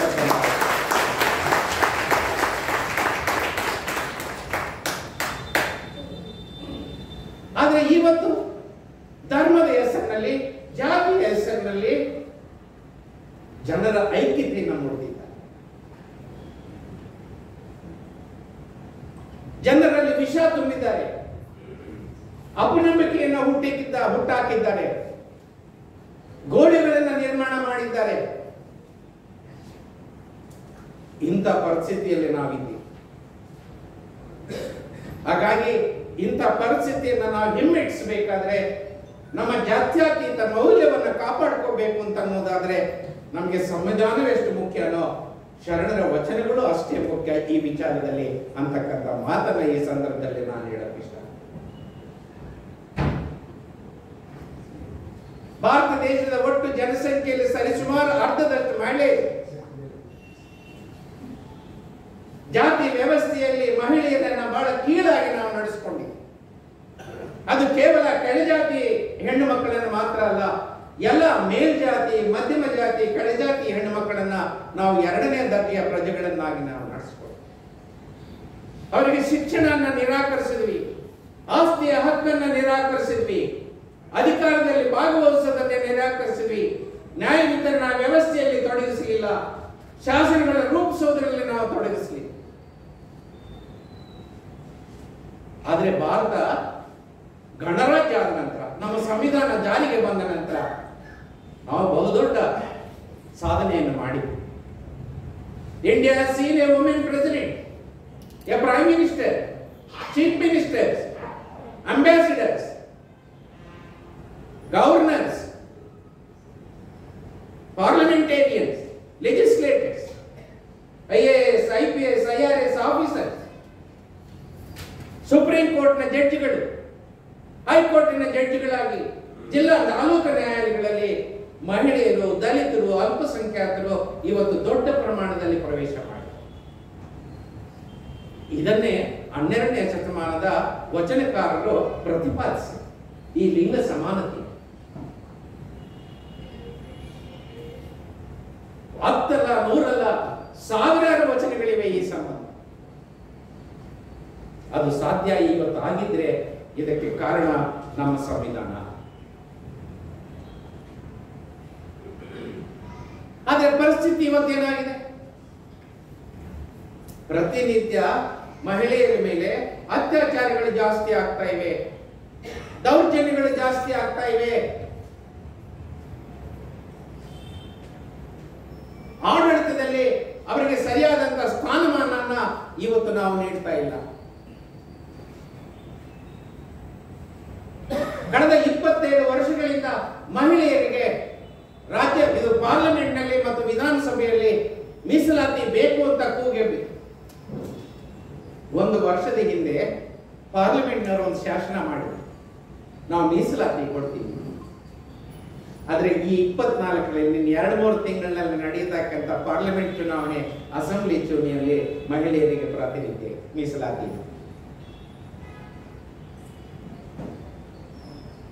ಹೋಗ್ಲಿ 29ಕ್ಕೆ ಬರುತ್ತಾ, ಅದು ಗ್ಯಾರಂಟಿ. ಇಂಥ ಶಾಸನನ ಹೆಂಗ್ ಪಾಸ್ ಮಾಡಿದ್ರೆ ಗೊತ್ತಾ?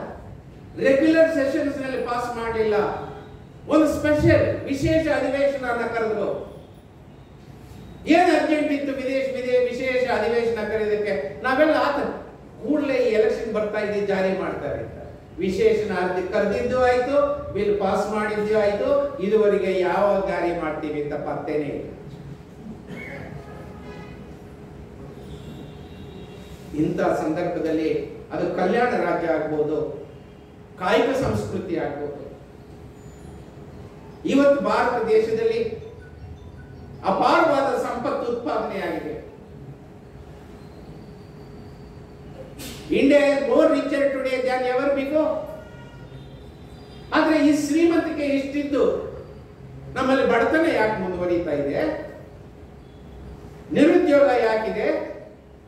ಎಲ್ಲರಿಗೂ ಆರೋಗ್ಯ ಯಾಕೆ ಸಿಗ್ತಾ ಇಲ್ಲ? ಎಲ್ಲರಿಗೂ ವಸತಿ ಯಾಕೆ ಕೊಡೋಕೆ ಸಾಧ್ಯ ಆಗಿಲ್ಲ? ಎಲ್ಲರಿಗೂ ಶಿಕ್ಷಣನ ಯಾಕೆ ಕೊಡೋಕೆ ಸಾಧ್ಯ ಇಲ್ಲ ಅನ್ನೋ ಪ್ರಶ್ನೆ ಹಾಕೊಂಡಾಗ ಸಂಪತ್ತೇನೋ ಉತ್ಪಾದಿದೆ, ಆದ್ರೆ ಆ ಸಂಪತ್ತು ಕೆಲವೇ ಜನರ ಕೈಯಲ್ಲಿ ಉಳಿದಿದೆ. 80% of India's wealth is in the hands of 10% population of India. 90% population of India are left with only 20% wealth. ಈ ರೀತಿ ಒಂದು ಅಸಮಾನದ ಭಾರತವನ್ನು ನಾವು ನಿರ್ಮಾಣ ಮಾಡಿ, ಈ ಸಂಪತ್ತು ಕೇಂದ್ರೀಕೃತ ಆಗ್ತಕ್ಕಂಥದ್ದನ್ನ 12ನೇ ಶತಮಾನದಲ್ಲಿ ವಚನಕಾರರು ವಿರೋಧ ಮಾಡಿ, ಅದಕ್ಕೆ ಅವರು ಹೇಳಿದರು ಪ್ರತಿಯೊಬ್ಬರು ಕಾಯಕ ಮಾಡಬೇಕು, ನಿಮ್ಮ ಕಾಯಕಕ್ಕೆ ಸಮನಾದಂತ ವರಮಾನವನ್ನು ನೀವು ಪಡೆಯಬೇಕು, ಪ್ರತಿಫಲವನ್ನು ಪಡೆಯಬೇಕು, ನಿಮ್ಮ ಅಗತ್ಯಕ್ಕೆ ಅನುಗುಣವಾಗಿ ಅದನ್ನು ಬಳಸಬೇಕು, ಉಳಿದಿದ್ದನ್ನ ದಾಸೋಹ, ಯಾರಿಗೆ ಅವಶ್ಯಕತೆ ಇದೆಯೋ ಅವರಿಗೆ ದಾಸೋಹ ಮಾಡಿ, ದಾನ ಬೇರೆ ದಾಸೋಹ. ಇದು ವಚನಕಾರರ 12ನೇ ಶತಮಾನದಲ್ಲಿ ಪ್ರತಿಪಾದಿಸಿ ಅವರು ಮುಂದುವರಿತು ಹೇಳ್ತಾರೆ, ದೇವರು ಕೂಡ ಕಾಯಕ ಮಾಡದೆ ಬದುಕುವುದಕ್ಕೆ ಅರ್ಹತೆ ಇಲ್ಲ. God has no right of existence without working and earning. ಆ ರೀತಿ ಇಡೀ ಸಮಾಜದಲ್ಲಿ ಜನರಲ್ಲಿ ಕಾಯಕ ಸಂಸ್ಕೃತಿಯನ್ನು ಹುಟ್ಟಾಯಿತು. ಇವತ್ತು ಆರಾಮಾಗಿ ಏರ್ ಕಂಡೀಷನ್ ರೂಮ್ ಮಾಡ್ಕೊಂಡಿರ್ತಕ್ಕಂಥ ಕೆಲವು ಉದ್ಯಮಗಳಿಗೆ ಸ್ನೇಹಿತರೆ ದಿನಕ್ಕೆ 1600 ಕೋಟಿ ವರ್ಗ, ಒಂದು ತಿಂಗಳಿಗಲ್ಲ, ಒಂದು ವರ್ಷಕ್ಕಲ್ಲ. ಇಂಥ ಪರಿಸ್ಥಿತಿಯಲ್ಲಿ ನಮಗೆ ವಚನಕಾರರ ಸಂದೇಶ ಬಹಳ ಮುಖ್ಯ ಆಗುತ್ತೆ. ಒಂದು ಸಮ ಸಮಾಜನ ನಿರ್ಮಾಣ. ಅವರ ಇಡೀ ವಚನಕಾರರ ಕಲ್ಪನೆ ಏನು ಅಂತಂದ್ರೆ ಒಂದು ವರ್ಗ ಸಮಾಜದ ನಿರ್ಮಾಣ ಅಲ್ಲ, ಒಂದು ಕಲ್ಯಾಣ ರಾಜ್ಯನ ಕಟ್ಟುತ್ತೆ. ಭಾರತದ ಸಂವಿಧಾನದಲ್ಲೂ ಕೂಡ ಭಾರತ ದೇಶವನ್ನ ಒಂದು ಕಲ್ಯಾಣ ರಾಜ್ಯವನ್ನಾಗಿ ಕಟ್ಟಬೇಕು ಅಂತಕ್ಕಂಥ ಒಂದು ಸಂದೇಶನ ನಮಗೆ ಕೊಟ್ಟಿದೆ. ಕಲ್ಯಾಣ ರಾಜ್ಯ ಅಂದ್ರೇನು? ಸರ್ಕಾರಕ್ಕೆ ಜನಸಾಮಾನ್ಯರ ಕನಿಷ್ಠ ಅವಶ್ಯಕತೆಗಳನ್ನ ಪೂರೈಸತಕ್ಕಂಥ ಒಂದು ದೊಡ್ಡ ಜವಾಬ್ದಾರಿ. ನನ್ನ ಕನಿಷ್ಠ ಅವಶ್ಯಕತೆಗಳೇನು?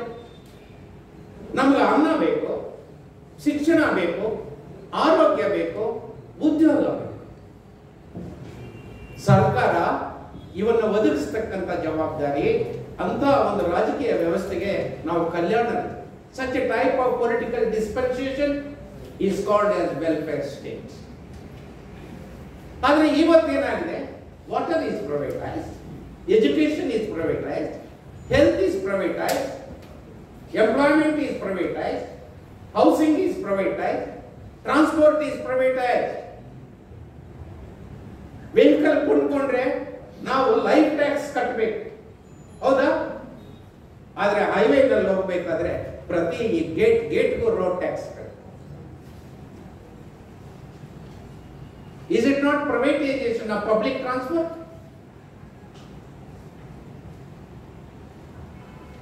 ಈ ರೀತಿ ಒಂದು ಸಂದರ್ಭದಲ್ಲಿ ನಾವ್ಯಾರು ಕೂಡ ಬಾಯಿ ಬಿಡ್ತಾ ಇಲ್ಲ.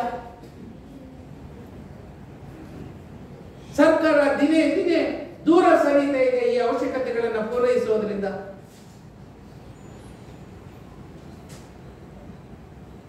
ನಿನ್ನೆ ನಾನು ಯಾವುದೋ ಒಂದು ಉಪನ್ಯಾಸಕ್ಕೆ ರೆಡಿ ಆಗ್ತಾ ಇದ್ದಾಗ ನನಗೊಂದು ಮಾಹಿತಿ ಸಿಕ್ತು. ಪ್ರತಿ ವರ್ಷ ಭಾರತ ದೇಶದಲ್ಲಿ ಸುಮಾರು 1.5 ಕೋಟಿ ಜನ ದುಡಿಯುವ ಯುವಕರು ಯುವತಿಯರು ಲೇಬರ್ ಮಾರ್ಕೆಟ್ಗೆ ಪ್ರವೇಶ ಮಾಡ್ತಾರೆ. ಇವರಲ್ಲಿ 65 to 75% ಆರ್ ಅನ್ಎಂಪ್ಲಾಯಬಲ್. ಅವ್ರಿಗೆ ಶಿಕ್ಷಣ ಇದೆ, ಆದರೆ ನೇಮಕಾತಿಗೆ ಯೋಗ್ಯರಲ್ಲ, ಆ ಕೌಶಲ್ಯ ಇಲ್ಲ. ಇದರ ಪರಿಣಾಮವಾಗಿ ದೇಶದಲ್ಲಿ ಕೇವಲ ನಿರುದ್ಯೋಗ ಮಾತ್ರ ಅಲ್ಲ, ಅರೆ ಉದ್ಯೋಗ, ಅಂಡರ್ ಎಂಪ್ಲಾಯ್ಡ್. ಈಗ 3ನೇ ಒಂದು ಕ್ಯಾಟಗರಿ ಬಂದಿದೆ, ಅನ್ಎಂಪ್ಲಾಯಬಲ್. ಉದ್ಯೋಗ ನೇಮಕಾತಿಗೆ ಅರ್ಹರಲ್ಲೇ ಇರತಕ್ಕಂತ ಒಂದು ದೊಡ್ಡ ಸಮುದಾಯವನ್ನು ನಾವಿವತ್ತು ಸೃಷ್ಟಿ ಮಾಡ್ತೇವೆ.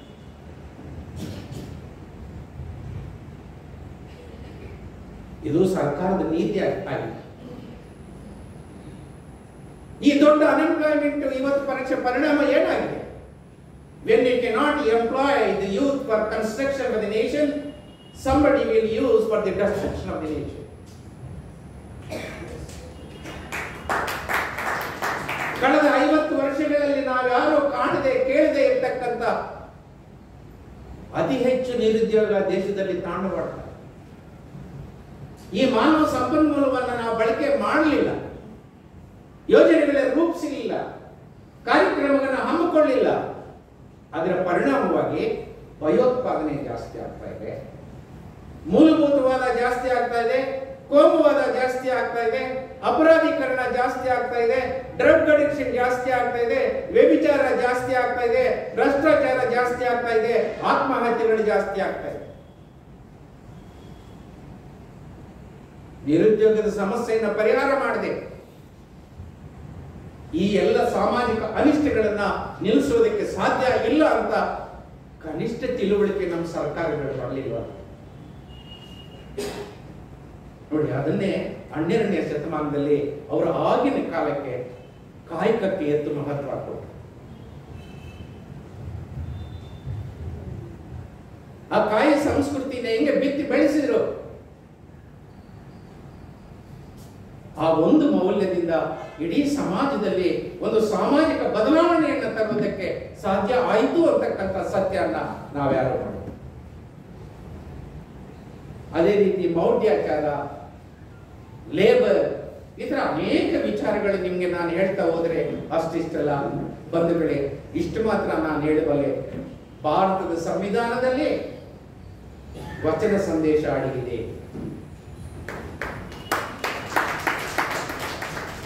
ಅದು ಲಿಂಗ ಸಮಾನತೆಗೆ ಸಂಬಂಧಪಟ್ಟಿದ್ದು, ವರ್ಗ ಸಮಾನತೆಗೆ ಸಂಬಂಧಪಟ್ಟಿದ್ದು, ಜಾತಿ ಸಮಾನತೆಗೆ ಸಂಬಂಧಪಟ್ಟಿದ್ದು, ಧಾರ್ಮಿಕ ಸಮಾನತೆಗೆ ಸಂಬಂಧಪಟ್ಟಿದ್ದು, ಮಾನವ ಘನತೆಗೆ ಸಂಬಂಧಪಟ್ಟಿದ್ದು, ನಮ್ಮ ಹಕ್ಕುಗಳಿಗೆ ಸಂಬಂಧ. ಹಾಗಾಗಿ ಸಂವಿಧಾನವನ್ನ ನಾವು ಉಳಿಸ್ಕೋಬೇಕು ಅಂದ್ರೆ, ಭಾರತದ ಸಂವಿಧಾನದನ್ನ ಉಳಿಸ್ಕೊಂಡ್ರೆ ವಚನಗಳನ್ನ ಉಳಿಸ್ಕೊ. ಸಂವಿಧಾನಕ್ಕೆ ಧಕ್ಕೆ ಬಂದಿದೆ ಅಂದ್ರೆ ವಚನಗಳಿಗೆ ಧಕ್ಕೆ ಬಂದಿದಂಗೆ.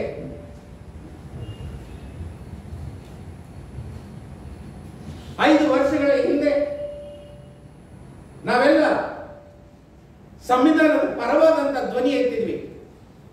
ಆವಾಗ ಕೆಲವರು ಹೇಳ್ತಿದ್ರು, ನಮ್ಮೆಲ್ಲ ಸಮಸ್ಯೆಗಳಿಗೆ, ನಮ್ಮೆಲ್ಲ ಸವಾಲುಗಳಿಗೆ ಭಾರತದ ಸಂವಿಧಾನನೇ ಕಾರಣ.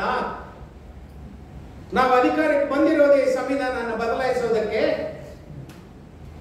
ಈ ಸಂವಿಧಾನವನ್ನ ಜಂತರ್ ಮಂತರ್ನಲ್ಲಿ ಸುಟ್ಟರು.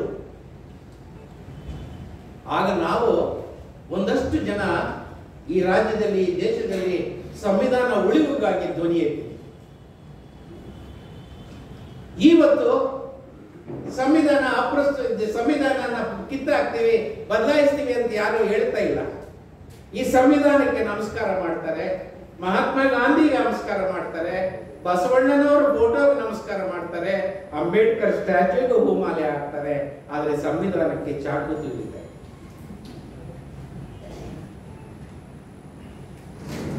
ನಾವು ಸಂವಿಧಾನ ಕಳ್ಕೊಂಡ್ರೆ ನಾವು ವಚನಗಳನ್ನು ಕಳ್ಕೊಂಡ್ರೆ, ಸಂವಿಧಾನ ಉಳಿಸ್ಕೊಂಡ್ರೆ ನಾವು ವಚನ ಸಂದೇಶನ ಉಳಿಸ್ಕೊಂಡೆ. ಇದು ನಾವು ಯೋಚನೆ ಮಾಡಬೇಕಾಗಿರ್ತಕ್ಕಂಥ ಸಂಗತಿ ಸ್ನೇಹಿತರೆ. ಇಂತಹ ಒಂದು ಕಾಲ. ಇವತ್ತು ಸಂವಿಧಾನ ಬದಲಾಯಿಸತಕ್ಕಂಥ ಧ್ವನಿ ಹಿಂದಕ್ಕೆ ಸರಿದಿದ್ರು ಸ್ನೇಹಿತರೆ. ಸಂವಿಧಾನವನ್ನ ಅಪವ್ಯಾಖ್ಯಾನ ಮಾಡಲಾಗ್ತಾ ಇದೆ. They are misinterpreting the constitutional provisions and they are making some of the constitutional provisions as irrelevant. ನಿಮ್ಗೊಂದು ಸಣ್ಣ ಎಕ್ಸಾಂಪಲ್ ಕೊಡ್ತೀನಿ. ಭಾರತದ ಸಂವಿಧಾನದಲ್ಲಿ ಈ ದೇಶದಲ್ಲಿ ಸಾಮಾಜಿಕವಾಗಿ, ಶೈಕ್ಷಣಿಕವಾಗಿ ಹಿಂದುಳಿದಿರ್ತಕ್ಕಂಥ ಜನವಿಭಾಗಕ್ಕೆ ಮೀಸಲಾತಿಯನ್ನು ಒದಗಿಸಿದೆ. ಕಳೆದ 75 ವರ್ಷಗಳಿಂದ ಈ ದೇಶದ ಪರಿಶಿಷ್ಟ ಜಾತಿ, ಪರಿಶಿಷ್ಟ ಪಂಗಡ, ಹಿಂದುಳಿದವರು ಮೀಸಲಾತಿಯನ್ನು ಅನುಭವಿಸಿಕೊಂಡು ಬಂದರು. ಅದರ ಜೊತೆಯಲ್ಲಿ ಮಹಿಳಾ ಮೀಸಲಾತಿಯೂ ಬಂತು. Horizontal reservation and vertical reservation. ಇವತ್ತೇನಾಗಿದೆ? 75 ವರ್ಷಗಳ ನಂತರ ಇವತ್ತು ಅದನ್ನು ನೋಡಿದಾಗ ಆಘಾತ. ಕೇಂದ್ರ ಸರ್ಕಾರ, ರಾಜ್ಯ ಸರ್ಕಾರಗಳಲ್ಲಿ ಇಡೀ ದೇಶದಲ್ಲಿ 60,40,000 ಸ್ಯಾಂಕ್ಷನ್ ಪೋಸ್ಟ್ ಖಾಲಿ ಬಿದ್ದಿವೆ, ಫಿಲಪ್ ಮಾಡಿ. ದಿನಕ್ಕೊಂದು ಪಬ್ಲಿಕ್ ಸೆಕ್ಟರ್ ಅನ್ನ ಪ್ರೈವೇಟೈಸ್ ಮಾಡ್ತಾ ಇದ್ದಾರೆ. ಇದ್ದಿದ್ದು ಮೀಸಲಾತಿ ಹೋಯಿತು. ಕಾಂಟ್ರಾಕ್ಟ್ ಎಂಪ್ಲಾಯ್ಮೆಂಟ್, ಔಟ್ಸೋರ್ಸಿಂಗ್ ವ್ಯಾಪಕವಾಗಿ ಎಲ್ಲಾ ಕ್ಷೇತ್ರಗಳಲ್ಲೂ ಬಂದ್ಬಿಟ್ಟು ಅಲ್ಲಿ ಮೀಸಲಾತಿ ಇಲ್ಲ. ಇದರ ಜೊತೆಗೆ ಇವತ್ತು ಸಂವಿಧಾನಕ್ಕೆ ತಿದ್ದುಪಡಿ ತಂದು ಜನರಲ್ ಕ್ಯಾಟಗರಿನಲ್ಲಿ ಇರ್ತಕ್ಕಂಥ ಮೇಲ್ಜಾತಿಯ ಬಡವರಿಗೂ ಕೂಡ ಮೀಸಲಾತಿಯನ್ನು ನಾವು ಕೊಡ್ತಾ ಇದ್ದೀವಿ. Constitution specifically specifies that those who are educationally backward, socially backward are alone entitled for reservation. Now constitution is amended, making even economically poorer sections in general category for reservation. ಈ ಒಟ್ಟು ಚಿತ್ರವನ್ನು ನೋಡಿದಾಗ ಇದು ಸಂವಿಧಾನದ ಅನುಚ್ಛೇದಗಳನ್ನ ಅಪವ್ಯಾಖ್ಯಾನ ಅಂತ ನಿಮ್ಗೆ ಅನಿಸೋದಿಲ್ವಾ? ಅಪ್ರಸ್ತುತಗೊಳಿಸ್ತಾ ಇದ್ದಾರೆ ಅಂತ ಅನಿಸೋದಿಲ್ವಾ? ಇಂತಹ ಸಂದರ್ಭದಲ್ಲಿ ನಾವು ನಿಂತಿದ್ದೀವಿ ಸ್ನೇಹಿತರೆ. ಹಾಗಾಗಿ ನನ್ನ ಗಮನಕ್ಕೆ ಬಂದಂಗೆ ಸರ್ಕಾರ ಘೋಷಣೆ ಮಾಡಿದ ನಂತರ ಒಂದು ರೀತಿಯ ಸಾರ್ವಜನಿಕ ಸಂವಾದ ಕಾರ್ಯಕ್ರಮ ಅಂತಂದ್ರೆ ಇದು ಮೊದಲನೇದು ಅಂತ ನನ್ನ ಗಮನ. ಈ ಸಂವಾದ ಇಡೀ ರಾಜ್ಯದ ಉದ್ದಕ್ಕೂ ನಡೀಬೇಕಾಗಿದೆ. ಜನರನ್ನ ಬೇರೆ ಬೇರೆ ಪ್ರಕಾರಗಳಲ್ಲಿ ನಾವು ತಲುಪಬೇಕಾಗಿದೆ. ಅದು ನಮ್ಮ ಮೈಗೂಡಿಸ್ಕೊಳ್ಳಿ. ಬಹಳ ಹಿಂದೆ ಒಬ್ಬ ಜ್ಞಾನಿಗಳು ಏನಿದ್ರು ಒಂದು ಕಡೆ,